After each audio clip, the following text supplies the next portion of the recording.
Tyler Tolman here with Conscious Lifestyler, and today I'd like to talk about our flagship product called Pulse. What is Pulse? Well, it goes back thousands and thousands of years, and there's different stories from different cultures about making a food referred to as pulse from the Old Testament of the Bible. Now, one of the first stories goes all the way back to a man by the name of Pythagoras. Now, Pythagoras was known as the father of numbers, the first real mathematician. A lot of people don't really know a lot about Pythagoras other than he created the Pythagorean theorem that you learn in geometry in college. But Pythagoras did many things. He was actually the first one to put together the musical octaves. He actually heard some hammers pounding in a blacksmith, and he went in, he took some of the hammers and he hung them on strings, and he found out that there was very specific chords, and then he put them all together in something called the diatonic scale. So he was actually the creator of musical instruments based on the diatonic scale. He did many brilliant things. He created a whole society of philosophy. He was actually the person that coined the phrase philosophy, because at the time, there were sages, and a sage was someone who knew everything. But Pythagoras knew that if you really knew a lot, you knew that you really didn't know anything, because information is endless. So he coined the phrase philosopher, meaning lover of knowledge and lover of wisdom. Really interesting stuff. So Pythagoras, what's really interesting is he traveled to Egypt, he traveled to places all over the world, and then at the age of 58, he moved back to his hometown of Crotona, Italy, and opened up something called the Pythagorean Academy, where people could come and learn from Pythagoras. Now, Pythagoras had a very rigorous, basically trial before you could become a member of his society. And what he'd have you do is literally fast, on an extended fast on water for a specific number of days. And then when you did that and became a part of the school, he'd give you a very specific sacred meal that he called the meal of Hercules. And it was a very specific mixture of nuts and seeds and grains and fruits into this whole meal that he would snack on and have the new members of his society eat for a period of 3 years. So you think about that, and if you wanted to be a student of Pythagoras, you had to fast for an extended period on water, and then you had to eat this food called the meal of Hercules for a period of 3 years. Pretty interesting stuff. You'd probably have to be pretty interested in what he was doing to become a part of his society.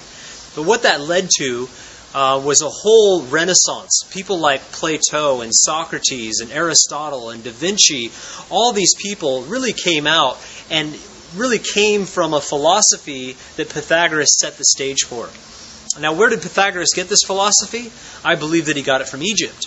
Where did he discover this food called the meal of Hercules? I believe that he got it from Egypt. And it's really interesting. I've had some really cool confirmations just in the last few months, actually, about this thing called the meal of Hercules. But if you skip forward just a little bit, or you actually look around the same time, 460 BC, there was also a guy by the name of Daniel from the Old Testament of the Bible. And if you just open up a Bible and read it, it talks about Daniel, Shadrach, Meshach, and Abednego, who were extrapolated or brought out of their area where they lived and brought into King Nebuchadnezzar's realm. And it's basically a story about a king named King Nebuchadnezzar who wanted to gather together all of the fairest of flesh of young men, bring them into a situation and teach them mathematics and language and astronomy and astrology, and he wanted to basically teach them the art of warfare and how to be really strong to expand his kingdom. Now, Nebuchadnezzar decided to go 3 years of teaching these young individuals, and then he would pick who his advisors were, who his captains, his generals were in his army, and the people that would help him to expand his kingdom. Now, in this process, the king wanted to provide the best of the food, wanted to give them, the sweetmeats and the things that the king himself ate. But these 4 guys, Daniel, Shadrach, Meshach, and Abednego, refused to eat the king's food and said, "Give us something called pulse to eat and water to drink." So they literally took away the king's food and gave these 4 guys pulse to eat and water to drink for 3 years. After the 3 years, the king and his advisors came in to test these 3,000 to 5,000 young men and found that none were smarter than Daniel, Shadrach, Meshach, and Abednego. And in fact, they were they were found to be 10 times more intelligent and stronger than everyone else. Really cool, interesting story where a group of people ate this food for 3 years, kind of like Pythagoras giving people this food for 3 years. Now, if you really look into the history of where Daniel was and where he was learning and the stuff he was going through, and Pythagoras, where he came from and what he did, it all goes back to ancient Egypt. And a couple of months ago, I was sitting on the couch watching television. And when I watch television, I watch the History Channel, I watch the Nature Channel, and Discovery. Like, that's it. That's pretty much what I watch. And on Discovery Channel, it had a program called Ancient Tombs Revealed. I was like, oh, Ancient Tombs Revealed. Like, they were actually breaking into new tombs in Egypt and looking for, the latest mummies, the latest information, what kind of new information are we going to find. And in this episode, these scientists and archaeologists went in and they found all these massive pots with all these seals, and they opened up the seals, and what they found inside these pots were date pits and seeds and grains, kamut and barley and different types of grains and seeds and nuts and stuff. And they were like, wow, I wonder what kind of food this was. And it was in all these different things. And then they had this tomb, and they were so excited, they thought, oh, this is going to be the next King Tut's tomb. And they opened it up, and they were all disappointed because there wasn't a mummy in there. Instead, there was hundreds and hundreds of these small bowls. And they were little offering bowls, and they all had a little inscription on it. And the inscription, when they gave it to the archaeologist, he looked at it and it says, sacred meal, and the number 26. And I jumped off the couch like, oh my gosh, I can't believe this. And they're like, oh, that doesn't mean anything. And they went off and they, finished their little Ancient Tombs Revealed. But what that did for me is it verified the fact that this meal called pulse came from Egypt. Because the number 26 was the number of ingredients that was used in pulse. My dad, his name is Don Tolman, traveled around the world for about 17 years studying different cultures, different civilizations, and actually living with them and discovering all kinds of different information. And he actually stumbled onto a scroll that was a direct writing from Daniel that had the exact description of pulse and the exact ratios of nuts and seeds and grains and how to make this food called pulse. So there was 26 ingredients, very specific ways to make it. And my father started doing exactly that. He found all the ingredients, he started putting it together and making it. And he called it pulse. He started feeding it to people, he started eating it himself. For an entire year, he lived on just pulse alone. And I was just a young child, around 11, 12 years old, and I started seeing what this pulse was doing for other people. They would come to him, he would make the food and give it to them, and they'd have all kinds of healing happen. So that's what brings me to today. I have this food called pulse, and it's basically made in the exact same ratios that it was made thousands of years ago by Daniel from the Old Testament of the Bible, from Pythagoras, who called it the meal of Hercules, and I know that it comes from ancient Egypt.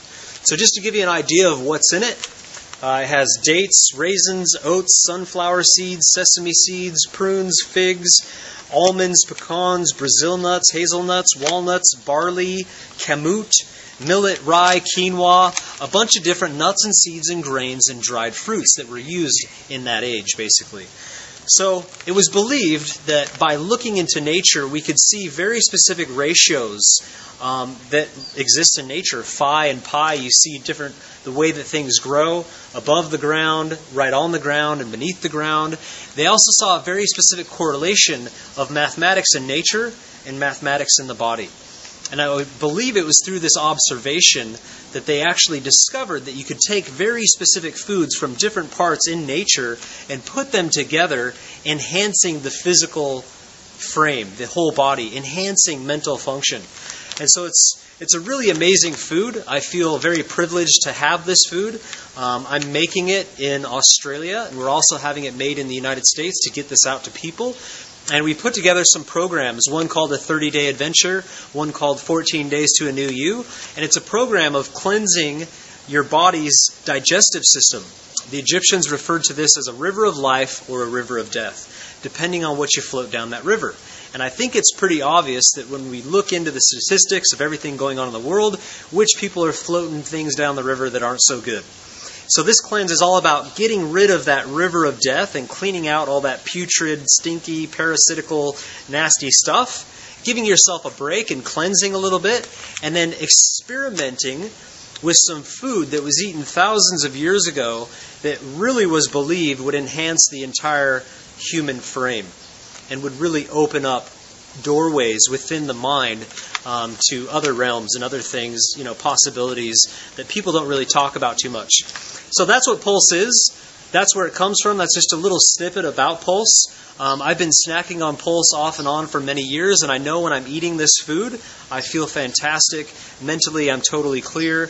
At least once or twice a year, I do a 30-day adventure, at which I'm starting pretty much right now. I just started a colon cleanse, and I'm getting onto this. So if it sounds like something that you're interested, you want to have more energy, more mental capacity, you want to lose some weight, if you're overweight, I know people that are underweight that eat this food and actually gain weight.